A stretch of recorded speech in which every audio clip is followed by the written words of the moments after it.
प्रिय विद्यार्थियों, नमस्कार।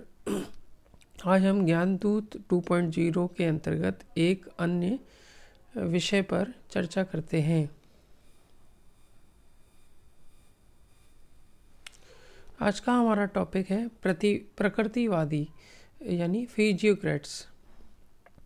यह सामान्यतः BA द्वितीय वर्ष के अंतर्गत सेकंड पेपर में प्रश्न सिलेबस का टॉपिक है, जिसके बारे में हम चर्चा करेंगे। यह आर्थिक विचारों का इतिहास के अंतर्गत MA विषय के विद्यार्थियों को भी पढ़ाया जाता है। यह हमने सिलेबस की कॉपी ली है। इसमें हम देख सकते हैं मर्केंटिलिज्म यानी वाणिज्यवादियों के बाद दूसरे स्थान पर प्रकृतिवादियों का बिंदु आता है।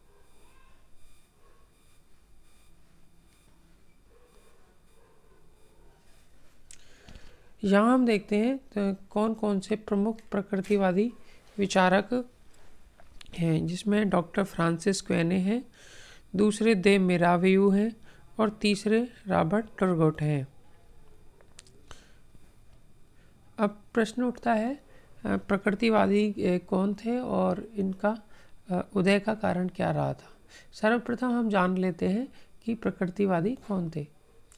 18वीं शताब्दी के मध्य में जो आर्थिक विचार व सिद्धांत फ्रांस में प्रचलित थे, उन्हें प्रकृतिवाद के सामूहिक नाम से संबोधित किया गया है। फिजियोक्रेसी फ्रांस की भाषा का एक शब्द है जो ग्रीक भाषा से फिजियस और क्रेटस शब्दों से मिलकर बना है। इस शब्द का अर्थ है प्रकृति का शासन। प्रकृतिवादी विचारकों को सामान्यतया उनके प्राकृतिक शासन में विश्वास रखने के कारण एवं प्राकृतिक व्यवस्था की पूर्णता को मानव कल्याण के लिए आवश्यक समझे जाने के कारण प्रकृतिवादी कहा जाता है। एडम स्मिथ ने अपने पूर्व के इन विचारकों को कृषि प्रणाली विचारक कहा है। प्रकृतिवादी विचारक अपने आप को अर्थशास्त्री कहलाना ही पसंद करते थे। जीड व रिस्ट के अनुसार प्रकृतिवादी निश्चित ही समाज की एकीकृत विज्ञान की धारणा को ग्रहण करने वाले प्रथम विचारक थे। अब हम बात करते हैं प्रकृतिवाद के उदय के कारण। पहला देखते हैं वाणिज्यवादी नीतियों का विरोध, यानी वाणिज्यवादी सिद्धांतों के दोषों को मेलन, फैकलन, वोबन, रिचार्ड कैंटिलन तथा बॉयस क्यूलीबर्ट ने जनता के समक्ष रखा और उनका वाणिज्यवादी नीतियों का विरोध किया। फ्रांस की आर्थिक एवं राजनीतिक और सामाजिक दशा की जो स्थितियां थी, उन्होंने भी प्रकृतिवाद को पनपाने में प्रमुख योगदान दिया। इंग्लैंड की कृषि क्रांति का बल भी इस ओर समझा जा सकता है कि इंग्लैंड में जो कृषि के क्षेत्र में परिवर्तन हुए थे, उन्होंने भी प्रकृतिवाद को आगे बढ़ाने में महत्व दिया। आत्मगत शक्तियां यानी कि फ्रांस में व्यक्तिवाद और स्वतंत्रतावादी विचारों के उदय के कारण व्यक्ति को अधिक स्वतंत्रता देने तथा सरकारी हस्तक्षेप को कम करने की मांग होने लगी थी। इसी तरह विज्ञान के क्षेत्र में जो नवीन खोजें हुई थी, जैसे न्यूटन के गुरुत्वाकर्षण के नियम और डॉक्टर केने के कृषि व मानव शरीर रचना संबंधी विभिन्न खोजों ने विचारकों को प्रकृति के कार्यों की वैज्ञानिकता को प्रमाणित करने पर बल दिया। हॉब्स, लॉक आदि विचारकों ने समझाया कि प्रकृति अपना कार्य निश्चित एवं निर्धारित नियम से ही करती है। प्रमुख प्रकृतिवादी विचारक जैसे हमने पहले देखा फ्रांसिस कैने, द्रुपोदन मूर और रॉबर्ट टर्गोट रहे। अब हम बात कर लेते हैं प्रमुख प्रकृतिवादियों के प्रमुख आर्थिक सिद्धांतों की। पहला, प्राकृतिक व्यवस्था। प्रकृतिवादी विचारकों का सुझाव था कि प्राकृतिक व्यवस्था अपने आप में अधिक महत्वपूर्ण होती है। प्रकृतिवादी प्रणाली का भार उनके प्राकृतिक व्यवस्था के विचार में ही निहित है। अतः प्राकृतिक व्यवस्था का विज्ञान भी प्रकृतिवाद को कहा जाता है। प्राकृतिक व्यवस्था से अभिप्राय यह है कि मानव समाज भी उसी प्रकार के प्राकृतिक नियमों से संचालित एवं नियंत्रित होता है जिस प्रकार के नियम पशु समाज एवं वनस्पति जीवन को संचालित करते हैं। कहने के शब्दों में प्राकृतिक व्यवस्था ऐसी शारीरिक संरचना होती है जिसे कि स्वयं ईश्वर ने संसार को प्रदान किया है। इसी के समर्थन में हेने के अनुसार प्राकृतिक व्यवस्था कृत्रिम व्यवस्था से भिन्न होती है। कृत्रिम व्यवस्था अपूर्ण होती है। कृत्रिम व्यवस्था मानवीय प्रयत्नों, नियमों और आदेशों द्वारा संचालित होती है। इस प्रकार यह स्पष्ट है कि प्राकृतिक व्यवस्था वह व्यवस्था होती है जिसे ईश्वर ने स्वयं मनुष्यों के हित के लिए बनाया है, और जब यह ईश्वर की देन है तो यह विश्वव्यापी है, चिरस्थायी है और सभी मनुष्यों के लिए एक ही है। दूसरा महत्वपूर्ण यश यह होता है कि प्राकृतिक व्यवस्था को प्राप्त कैसे किया जाए। प्रकृतिवादियों के अनुसार मनुष्यों को प्राकृतिक व्यवस्था को पहचानना आना चाहिए। समाज का संगठन प्रकृति की व्यवस्था के विपरीत होने के कारण ही मनुष्य को समस्त दुखों का सामना करना पड़ता है। मनुष्य प्राकृतिक व्यवस्था के अनुरूप अपने समाज का संगठन बनाकर सभी प्रकार की कठिनाइयों से मुक्त हो सकता है। प्राकृतिक व्यवस्था की खोज बाहरी तत्वों की सहायता से नहीं की जा सकती, बल्कि इसकी खोज तो अंतःकरण की सहायता से ही की जा सकती है। प्रत्येक व्यक्ति को जन्म से ही इस प्राकृतिक व्यवस्था की चेतना होती है। प्रकृतिवादियों का विश्वास था कि समाज के मौलिक नियम मनुष्य के हृदय पर अंकित होते हैं और वे ही उस प्रकाश का कार्य करते हैं जो उसके अंतःकरण को प्रकाशित करता है। यह मनुष्य की भलाई के लिए ईश्वर के द्वारा दी गई एक आदर्श व्यवस्था होती है। प्रकृतिवादियों ने प्राकृतिक व्यवस्था को खोजने के लिए वही मार्ग बताया जो दार्शनिक ईश्वर प्राप्ति के लिए बताते हैं। प्रकृतिवादियों के महत्वपूर्ण युक्ति लेजे फेयर लेजे पासे अर्थात लोगों को बिना हस्तक्षेप के अपनी इच्छानुसार कार्य करने दो बताया गया है। प्रकृतिवादियों की प्रमुख आलोचना यह होती है कि प्रकृतिवादी अर्थव्यवस्था के स्वभाव एवं नियमों को ठीक से समझने में असफल रहे। प्रकृतिवादी आध्यात्मिक धारणाओं से अधिक प्रभावित रहे हैं, जबकि वास्तविक जीवन में मनुष्यों के व्यक्तिगत एवं सामूहिक हितों में विरोधाभास होता है। दूसरा बिंदु, वास्तविक उत्पादन। इस विचार के माध्यम से प्रकृतिवादियों ने यह सिद्ध करने का प्रयास किया कि कृषि ही सर्वश्रेष्ठ व्यवसाय है जिसमें वास्तविक उत्पादन प्राप्त होता है। अतः उत्पादन के साधन की दृष्टि से भूमि सर्वाधिक महत्वपूर्ण है। प्रकृतिवादियों के अनुसार अतिरेक या वास्तविक उत्पादन केवल कृषि में ही उपलब्ध होता है, क्योंकि कृषि में उत्पन्न होने वाला धन व्यय होने वाले धन की तुलना में अधिक होता है। प्रकृतिवादियों ने उद्योग, वाणिज्य एवं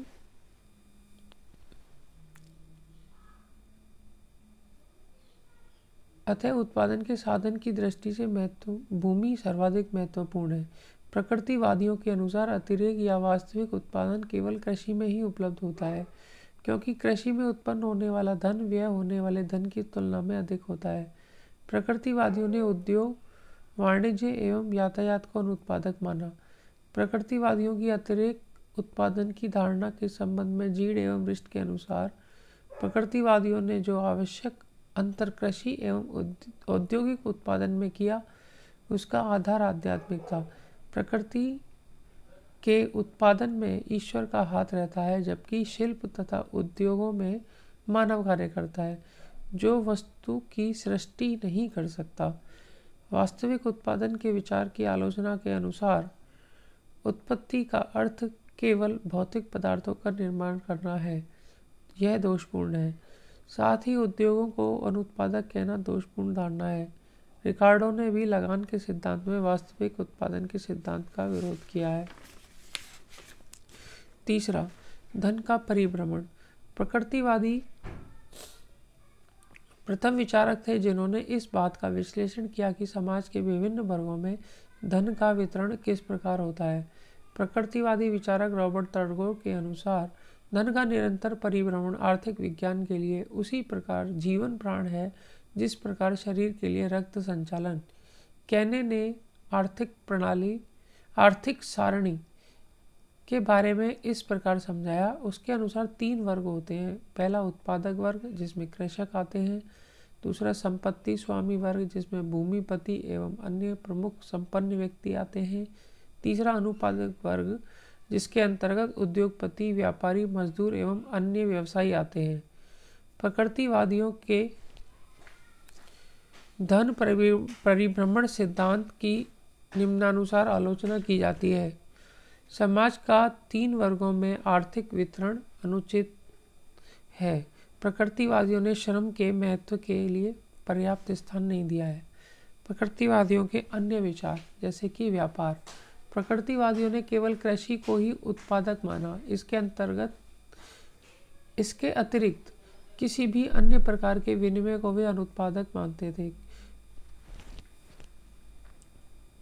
क्योंकि उसमें समान मूल्य का हस्तांतरण होता था। रिवेयर के कथन अनुसार विदेशी व्यापार एक आवश्यक बुराई है। कहने के अनुसार उपयोगी विनिमय वही है जिसमें कृषि उत्पादन का कृषकों के पास से उपभोक्ताओं को हस्तांतरण होता है। प्रकृतिवादियों के अनुसार व्यापार के संबंध में सर्वोत्तम व्यावहारिक नीति यह थी कि व्यापार पर से सारे नियंत्रण हटा लिए जाएं, जिसका परिणाम यह होगा कि विदेशी व्यापार अपने आप समाप्त हो जाएगा। प्रकृतिवादियों के व्यापार संबंधी विचारों की आलोचना हुई। तत्कालीन विचारकों ने भी की और बाद में भी हुई। आधुनिक विचारों के अनुसार किसी वस्तु में उपयोगिता का सृजन करना ही उत्पादन है। तर्कों के अनुसार उद्योग एवं वाणिज्य पूर्णतया अनुत्पादक नहीं है। अगला, राज्य के कार्य। प्रकृतिवादी प्राकृतिक व्यवस्था में पूर्ण विश्वास करते थे। वे राज्य द्वारा निर्मित कानूनों के विरोधी थे। वे न्यूनतम कानूनों में विश्वास रखते थे और अनावश्यक कानूनों की समाप्ति के पक्ष में थे। प्रकृतिवादियों के अनुसार किसी वैधानिक सत्ता का सर्वाधिक उपयोगी कार्य यह है कि वह निरर्थक विधान को नष्ट कर दे। इन संदर्भ में वादियों के अनुसार समस्त बेकार, अनुचित, परस्पर विरोधी एवं मूर्खतापूर्ण कानूनों को हटा देना चाहिए। उसके बाद कोई भी अधिक वैधानिक व्यवस्था बची नहीं रहेगी। प्रकृतिवादियों ने राज्य में के लिए न्यूनतम कार्य बताए, जैसे प्राकृतिक व्यवस्था की रक्षा करना, शिक्षा प्रदान करना, लोक निर्माण करना और कर व्यवस्था लागू करना। प्रकृतिवादियों के अनुसार वास्तविक उत्पादन जो कि कृषि से आता है उस पर 30% कर लगा देना चाहिए। इसके अतिरिक्त अन्य विचार कर प्रणाली, मूल्य, मजदूरी, ब्याज एवं जनसंख्या संबंधी है। कर प्रणाली के संदर्भ में देखा जाए तो प्रकृतिवादियों ने समाज को 3 वर्गों में विभाजित किया, जैसे कृषि वर्ग, संपत्ति स्वामी वर्ग और अनुत्पादक वर्ग। इसे धन के वितरण में पहले भी बताया है, परंतु इसके अतिरिक्त उन्होंने शासक के रूप में एक चौथा वर्ग भी बताया, जिसको कई कार्य करने पड़ते हैं, जैसे प्राकृतिक व्यवस्था एवं निजी संपत्ति की सुरक्षा करना, सामान्य शिक्षा की व्यवस्था करना और लोक निर्माण आदि। इन सब कार्यों के लिए शासक को आय की आवश्यकता होती है और इसी आय की पूर्ति के लिए प्रकृतिवादियों ने कर प्रणाली का विचार प्रस्तुत किया। प्रकृतिवादी और वाणिज्यवादी विचारकों के मध्य तुलनात्मक अध्ययन करने के कई आधार हो सकते हैं, जैसे कि संपत्ति का स्रोत किसे माना जाए, विदेशी व्यापार का आधार क्या हो, व्यापार संतुलन किस प्रकार स्थापित किया जाए, सरकार को कितना हस्तक्षेप करना चाहिए, कितना नहीं, उत्पत्ति के साधन कौन कौन से हों, कर प्रणाली या ब्याज के बारे में क्या निर्णय लिए जा सकते हैं और धन का वितरण किस प्रकार हो। प्रकृतिवाद का आलोचनात्मक मूल्यांकन करने में देखते हैं कि पहला बिंदु महत्वपूर्ण है कि कृषि को ही संपूर्ण उपज माना गया है और व्यापार को पर्याप्त महत्व नहीं दिया गया है। मूल्य के सिद्धांत को भी पर्याप्त महत्व नहीं दिया गया है। अपने सिद्धांतों को समय व स्थान की सीमा से प्रकृतिवादियों ने निरपेक्ष माना, जो कि मिथ्या धारणा है। व्यक्ति की स्वतंत्रता को अधिक महत्व देने परंतु सामाजिक क्रिया को पर्याप्त महत्व नहीं देने का अवगुण भी प्रकृतिवाद में मिलता है। उत्पादनशील श्रम व अनुत्पादनशील श्रम के बीच में भेद नहीं करना भी प्रकृतिवाद की एक कमजोरी है। प्रकृतिवादियों के अनुसार एक व्यक्ति सदैव ही अपने हितों का सर्वोत्तम निर्णायक होता है। यह कथन भी अपूर्ण है। संदर्भ में हमने 2 पुस्तकों का जिक्र किया है। आर्थिक विचारों का इतिहास टाइटल है किताब का, जो एक एमएल छिपा एवं डॉक्टर शंकरलाल शर्मा की ग्रेजुएट स्तर पे है, और वीसी सिन्हा एवं जीसी संघई की किताब पोस्ट ग्रेजुएट स्तर पर है। इस प्रकार आप देख सकते हैं कि प्रकृतिवाद के बारे में हमने एक सामान्य सी चर्चा आज की है, और अगले वीडियो में हम वाणिज्यवाद के बारे में चर्चा करेंगे। आमतौर पर यह में जो प्रश्न पूछे जाते हैं वह प्रकृतिवाद की आलोचनाएं लिखिए, यह प्रश्न पूछ लिया जाता है। प्रकृतिवाद और वाणिज्यवाद में क्या अंतर है, यह प्रश्न पूछ लिया जाता है। प्रश्न यह भी पूछ लिया जाता है कि प्रकृतिवाद के विभिन्न बिंदुओं यथा प्राकृतिक व्यवस्था, वास्तविक उत्पादन और धन का परिभ्रमण के संबंध में अपने विचार लिखिए। धन्यवाद।